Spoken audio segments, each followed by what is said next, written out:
So does anyone have any questions or responses that you would like to make, thoughts about the death penalty that you wanted to, share so that people can respond to them? Like beyond abolishing the death penalty, like is there any other way to abolish like the state control of our bodies? As you say, like there are so many things that are a death penalty in Singapore.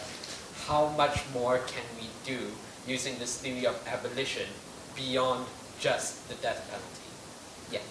Well, I don't see it as a linear journey where we first abolish the death penalty and then work. I think that is why I think at TJC, or I think with how a lot of us think about the work, it is all deeply entangled with each other, and we are constantly linking the fight to abolish the death penalty to all these other forms of oppression, not just today, right? So we talk about prison conditions, we talk about the suppression of workers' rights, and so that I think the struggle is deeply interconnected, and it is in constantly drawing those links and standing and fighting in solidarity with people who are oppressed across all of those lines, and not sort of seeing these issues in silos, right? Or as, like we need to. I think there's certain kinds of logics that sometimes inform activism in Singapore, like, okay, we have to go for low-hanging fruit, or we have to think of things, sort of in a particular order or in a particular system of pragmatism. But I think it is, in fact, constantly articulating the inseparable nature of all of our oppression, and therefore of our fight for freedom is really crucial. The question is, why do you think the moratorium on the death penalty ended? And do you think that there's any lessons that we can learn for reinstitution of the moratorium and making it last forever? I think the moratorium was forced because of, first, the constitutional challenge to the mandatory death penalty that M. Ravi filed, and then with the momentum from the campaigning, then they started to review the death penalty and start to think if they needed to amend it in a particular way. And I think if you look at the way that they've amended it, they're not amending it from any belief in moving away from this punishment, right? It was more, how can we tweak it around the site so it sells better as a public relations thing, so that we can say we are not hanging mules, even though in our observation they're still hanging mules. So I think the moratorium in that case was forced and was not officially announced. They only just after the fact said, oh, by the way, we haven't been hanging people, but now that we've reviewed the law and once the law is amended, we'll go back to hanging people. So I think we need, to, even if that's the way, if we can stall and kind of force them to have a moratorium, that's one way, but also to keep building the voices calling for this moratorium. I think in some ways, what happened after moratorium was worse, right? I think the frequent sort of understanding is that, because now there's a certificate of cooperation or something, then there is an alternative to the death penalty. But actually, both in terms of how it was articulated in Parliament and how it is implemented, it's used to trap more drug trade workers. And Amnesty International did a report on it called Cooperate or Die, right? And I think it is such a powerful symbol of what we've been talking about, how the state uses us to betray each other. And so it makes it, and it is extremely cruel in that it makes it necessary for someone who's facing a capital charge to implicate somebody else, and so that they also face the capital charge for a slim chance that they might escape it, right? And that is, I think we need to reckon with the horror that is also. Just to add to that also, that we saw with Pannier-Selvam's case, how the court pointed out that the way that this amendment was done was that to get the certificate of cooperation, it needs to be information. It's called a certificate of cooperation or substantive assistance, but cooperation in and of itself is not enough. So it actually says that the police or the prosecution need to actually find it useful. So in Pannier-Selvam's case, they accepted that he cooperated, they accepted that he gave information, but they said we did not find it useful. it did not, meet our KPIs, it did not meet our goals for what we want to achieve, because what you told us, we already knew, so it doesn't make me more productive as a CNB officer or whatever. And so Pania is on death row because he doesn't get a certificate because what he said was not useful. And I think that's a very clear illustration of how this whole system just doesn't care about human life, right? They are like, the amendments were not made for you to escape the death penalty. The amendment was made to enhance CNB operations. And so CNB operations is suddenly more important than human life. And if they do not find you useful, then you can be discarded. And I think that's, we don't need a clearer demonstration of how this is a system that just doesn't care about human life at all. Yeah, I have two questions. One is about non-violent communication, and the other is about recent challenge to Richard Branson. So first about non-violent communication, I think it's very interesting to see that it's about people meeting needs. It's just whether they are skillful or not skillful, and whether it's wise or unwise. So how would you think is a very skillful way to look at these oppressors who are trying to meet their needs for safety and security without trying to become oppressors ourselves, because it's so easy to fall into negativity, into this us versus them dynamic. About Richard Branson just indulging in some wishful thinking. What's the ideal outcome, you would say, of this debate, whether you show up, you not show up, or what issues it is? So just wondering aloud. I don't really know. I mean, I'm just a student myself. I've been, Kokila likes to make fun of me and say I'm a perpetual student. But, I think one of the basic principles would be to always approach a dialogue with care and curiosity.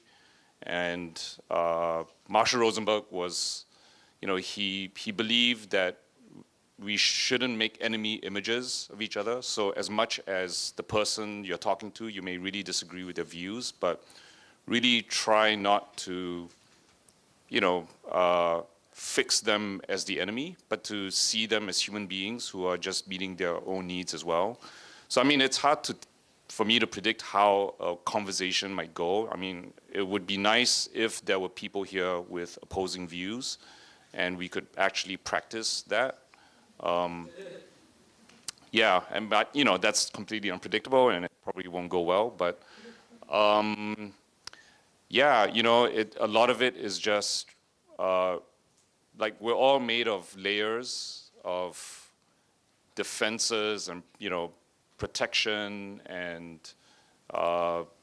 when we're attacked, we definitely will hit back. So it's all about how do you with curiosity peel back the layers? Like, I could ask someone, okay, if you got, like, what does having the death penalty get you? And then they might give an answer. And then I might just keep asking, okay, and what would that get you? And what would that get you? And you keep going until you hit some rock bottom of what they really care about. And then you can reflect that back to them. Like, so what I'm hearing is what you really care is this. And then if you can show them that actually this is a universal need and we care about that as well, and maybe we can be more open about different strategies. So I don't know. These are just some suggestions. Yeah. Does anyone want to, on the Branson question? Right. I mean, sure. I don't think it's an ideal outcome in this situation. I mean, I welcome Shan here to debate. But I think the point of it is that to recognize that the government and the state is engaging in theatrics, right? And that's why it is. Right? Is there a serious good faith intention to engage in discussion? I don't see it. Yeah. The context matters for when and whom we have dialogue with, I think. I mean, in my view, a lot of what Ansu has described, I think can be really useful and expansive when talking to fellow people with whom we don't share incredible power differences, if we're trying to bridge our understandings and and unpack the different narratives and enemy images that have been constructed for us by our oppressors. Right, of each other and of people in prison, etc. To me, it is a different question of how to engage with oppressors. And I don't see it, I think it is an incomplete analysis to completely transpose how we talk to and engage with fellow people in community, and to how we engage with structural power and people who represent that kind of structural power. And to me, the strategy there is to disarm them. And I think that is perhaps, I do see that as aligned with the sort of NVC sort of teaching, right? But in the sense that when we build enough power, and we have to take away their power to abuse us. And that's what I mean by disarming. And I don't think, to me, it does not seem meaningful to have a dialogue with Shanmugam, right? It is about us building enough power that we can pose a real challenge to the abuses that these systems and the people who represent them entrench in our lives, so that they are no longer able to harm us in the ways that they have been. We don't need to be so quick to accept the frame that is given. So Shanmugam challenges Branson to a debate, and then immediately everyone is like, oh, the debate, should he debate, should he not debate? And I was like, why should he even debate? Why should he debate Branson? Why should it be like this? Why Shanmugam calls Branson must answer the phone? Maybe he doesn't have time for Shanmugam, why do we all have to then fall over ourselves to be like, oh my God, there's going to be a debate. How should the debate be? Should he say yes to the debate? Why does Shanmugam get to decide that it will be a debate, that it will be on TV, who he wants to speak to? He should come and face the people if he's so confident, right? So why should we immediately accept that this is the term of engagement? We have our own terms of engagement. We want a moratorium. Okay. No, I just add to that. I think what's happening here is that, it's always happened, right? Who sets the agenda? It's usually the PAP government, right? And Minister Shan is doing that. He's trying to set the agenda, and he's saying that, I'll invite you to a debate. If you really have the gall, then you will accept the debate. And I hope Branson doesn't dignify this invitation with a response. but I think what Kokila and Kirsten was saying, I totally agree with. I think it's about building that power, right? And about building, there's always this idea about being in the room. There's this notion of lean-in feminism, right? Where you just all about just leaning in till you get to the board and then yes, that's how we win the revolution or something like that. I don't believe in that. I believe we need to actually build our own rooms, right? We need to build the people's rooms. What are those places, right?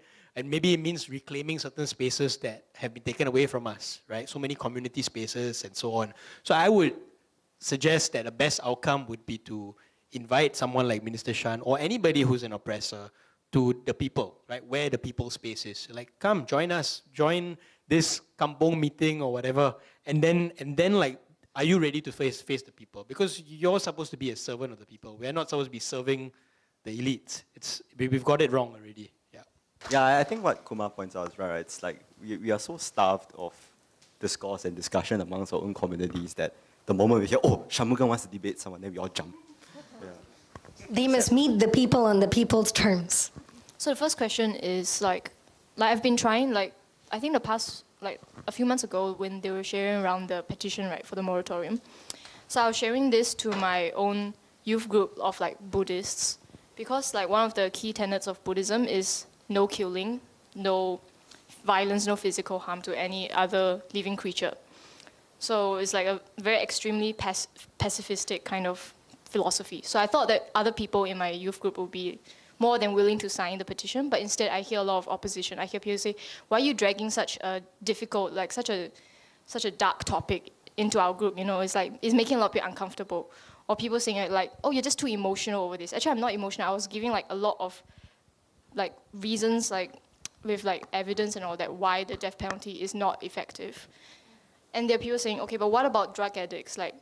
What about their families? Why do we care about the criminals? Why we don't care about the innocent lives that were lost due to drug addiction? So there's a lot of pushback. And then also there was a girl in the group who was I understand that there are poor people who turn to crime, but I'm poor and I don't turn to crime. So why is it that these people need to, why do they get clemency? What about people like my family who earn money through honest means? So you see there's a lot of pushback, and how do you actually address all these concerns? And especially since it's such a difficult topic to broach, and people feel like this is so taboo, we shouldn't talk about it. I face very similar questions, and I also run into those roadblocks. Maybe unlike Rocky and Koki, I don't explicitly identify myself as an abolitionist. Like, I do believe in the abolition of the death penalty, but as an abolitionist philosophy, like, I'm not so sure yet. But for me, whenever I hear that very often. Like, oh, but there are other, just use the number that I cited, right? 50,000 people earn below 1.3K. There aren't 50,000 people on death row, right? How do you account for that? But there's so much about luck, right? In when you're poor, right? Like I mentioned as well, it's so much of it is so arbitrary. Like, if you get a good ComCare officer, if you have the right network and so on, so much of this is left to chance. So, in a way, I mean, you look at the death row, right? You've got, is it 60 people now, or is it more? Around there, right? 60. We don't even know, concretely what is their income demographic, what is their financial background. They don't have that information, and I wonder why do they obscure that. I mean, if I were to hazard a guess, it's because that's the issue, right? It's because they actually can't finance these means. They can't actually finance their daily living and all that, and that's actually the main issue. And they don't want us to talk about the death penalty and crime as an issue of poverty, right? But I think it's about maybe bringing up luck is a helpful way to think about it. It's like not everybody has the same road, right? Poverty is so complicated. Like, every person in poverty is in poverty for many different reasons, right? And I think it's also helpful to, I guess they are framing the discussion, right? It's also helpful to try to reframe it in certain ways, like who benefits, right, from the fact that these people are executed, right? Why do they have to be executed? So I think, in many organizing conversations, it's not about making them agree with you, completely. It's about just moving them a little bit. Okay, before that, you were completely against abolishing the death penalty, but now you're okay, you're considering, right? How do you make them question the efficacy of the death penalty? How do you make them question the ethics of the death penalty? And I think one way that I find useful is who benefits, right? And who's, when you kill these people, what is actually achieved? Yeah, and you can still be anti-drug and very strict on crime, but still not be for the death penalty. Yeah. Okay. Actually, I completely agree with you on this. My goal has always been to push this topic into the spotlight among my circles, so that it doesn't get swept under the carpet. So people actually consider and think for themselves, push the needle slightly. But the problem is, I get shut down when I do raise the issue, and then later the admin of the group chat just completely wiped out all my messages. And then I'm just okay, I don't want to do this anymore. Firstly, I just want to say that it's incredibly brave of you to try and have these conversations. In a space where you don't have comrades, right? You don't have necessarily people who share these values with you. Yeah, and I find it inspiring. Actually, I find it very hard to talk to people I disagree with. So it is, I think, a skill that we all need to remember. I think, firstly, I just want to say it's great to be emotional.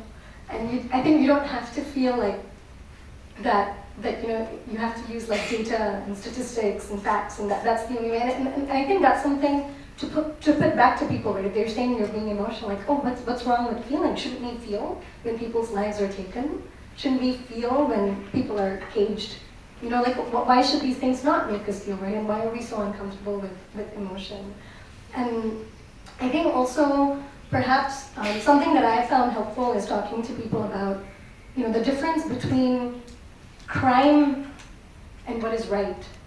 That not everything that is criminalized is harmful, and not everything that is harmful is criminalized. And there's so many extremely harmful things in our world, that people who are exploiting the planet and labor do all the time that is not criminalized. And conversely, if a mother steals milk powder to feed her child, yes, she's committing a crime according to our laws, but isn't she doing the right thing to feed her child? So I think, just also pointing out to people that laws have constantly changed over time.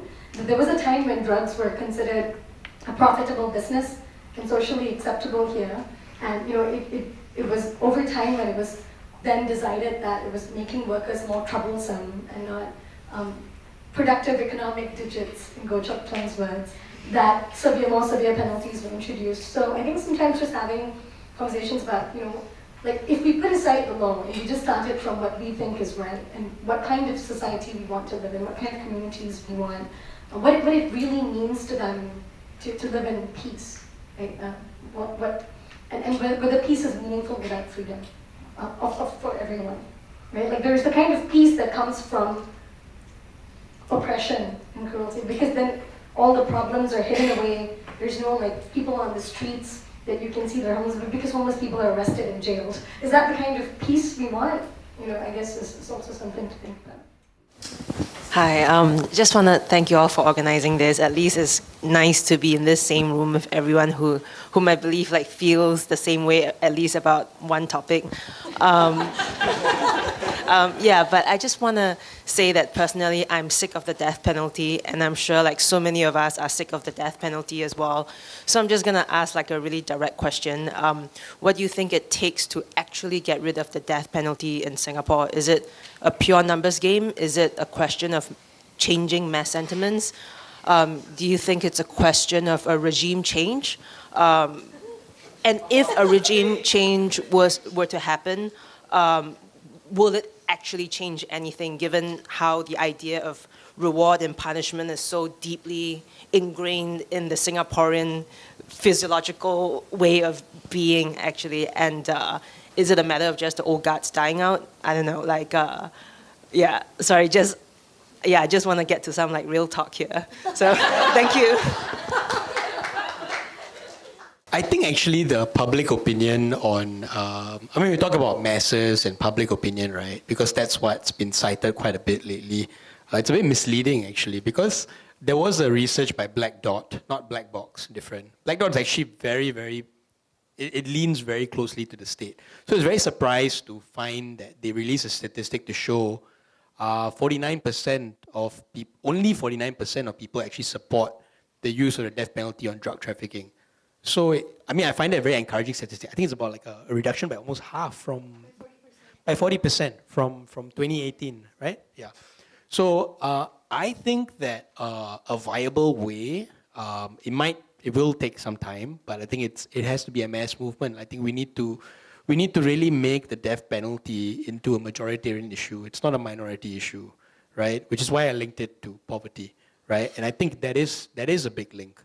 And I think that everybody wants to eradicate poverty. Everybody who isn't profiting from it, right?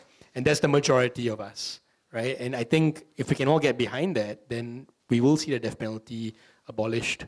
Regime change, I don't even think that is, whether that guarantees the abolition of death penalty. I don't think any opposition party, except maybe the SDP, has made a position on that. Yes. In the House. In the House, yes. Yeah, more parties should do that, but sadly that's not the case. And I think because a lot of parties are very populist on that issue, it will take a mass movement, and I think that's what TJC is doing, and I think that campaign that some of you all have seen, I think I'm very excited for it. I think if we all can get involved in that somehow, that's how we turn that angst into some real energy. Yeah. Yeah, so if you are here on Sunday, not here, but at Projector Riverside, we're actually launching the campaign and putting out a plan for what we think are the steps towards moratorium and then abolition. So that will explore that in depth, like all the different plans we have and the steps we've been taking. And so, but apart from that, I wrote a very angsty blog post called "Only Our Disobedience Will Tear Down the Death Penalty," which you might also consider as a series of tactics, in the sense that I think we either need, given that we live in an authoritarian regime, right? I think that's a very specific context in which we need to consider our tactics and what we see as pathways to change. There have been pathways to abolition in other countries that are far more democratic, that we cannot just transpose over to us. So I think because of the regime we live in, it either needs to be not necessarily a mass movement, but a critical mass. And I think we are building a critical mass, and a lot of the work is keeping up momentum, is continuing to, and you can see, how much hand-wringing Shanmugam is engaging in, which means it's working. Like if he's mad, I mean, the test is whether we are troubling the oppressors. And if they're troubled, very good, job done. Yeah. So currently there is no political cost to going to the Sydney Morning Herald and the BBC and Astro Awani in Malaysia and writing angsty press releases to Richard Branson. There is no political cost to doing all that and saying Singapore is firmly pro-death penalty because he thinks that he has a base of Singaporeans that will back him up and even perhaps reward him for acting like this, right? And then similarly, a lot of opposition parties don't want to touch this issue because they don't think there is a political cost to silence. In fact, they feel like there is a political cost to speaking. So then they don't. So what we have to do is to shift that calculus, right? To make it clear that there is a political cost to silence when people are being executed and you're like, oh, this is a divisive issue and our party will not comment. There should be a political cost for your party saying that. When Shanmugam goes and gives an interview and says, oh yeah, we don't catch the big drug lords because they don't come to Singapore. But if I only waited for the big drug lords and never caught the traffickers, then I should throw my drug policy out the window. And should be, yeah, you should throw your drug policy out the window. There should be a political cost for you saying such stupid things to interviewers, right? And so I think that's what we are talking about, that we need to work with each other so that we can demonstrate that there is a cost to taking these positions, and there is a cost for every person that you put on death row and every person that you try to execute. There is a cost to that. Yeah, and I think that the popular view amongst politicians is that people only care about GST hikes or about CPF and things like that, which is fair enough. Those things affect a lot of people's lives directly, right? But I think what we have been demonstrating and need to keep demonstrating is that we care about things that affect a small group of us too. And that is why I think the imagination and narrative of solidarity is really important, is that we will not throw our fellow people under the bus and that we will fight for everyone, right? And I think that needs to become, our unity in that needs to become clearer and clearer. Hello, has this been actually raised before?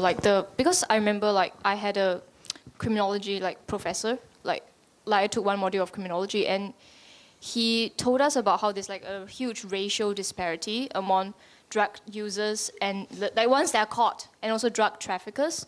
And this is actually known statistics that is, I think it's publicly known statistics.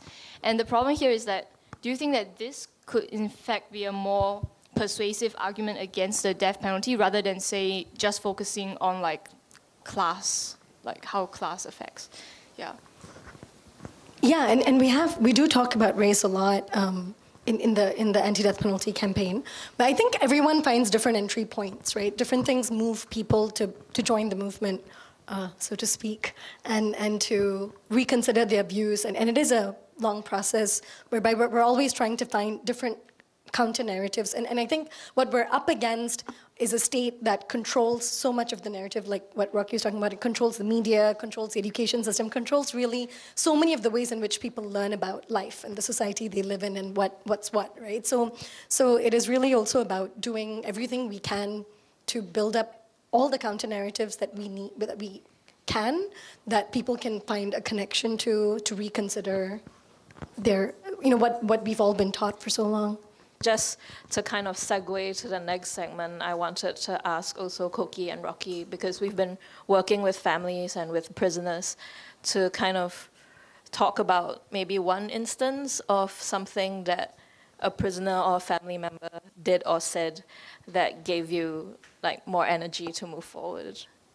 For me, a really powerful moment was when Kalwant told his sister, I will fight till the noose is around my neck. And we were actually very ready to give up on the stay of execution application before that, because we had had a few failures and we were worried that these applications actually take away a lot of visit time from the family. They only have those few days, and it's just a few hours a day that they get to meet. And if the prisoner is attending, because then all the hearings are sped up, so it's every day he's in court instead of having the family visits. And so we were like, okay, what is the cost of doing this, especially if there's no real way? And then when he said that, and he said it kind of fully understanding what it would cost him and his family, right, the time that they had together, that was a really powerful moment. And then also, then later, what Kalwan told his sister, that all of them say on death row, like all the Tamil Malaysians on death row say,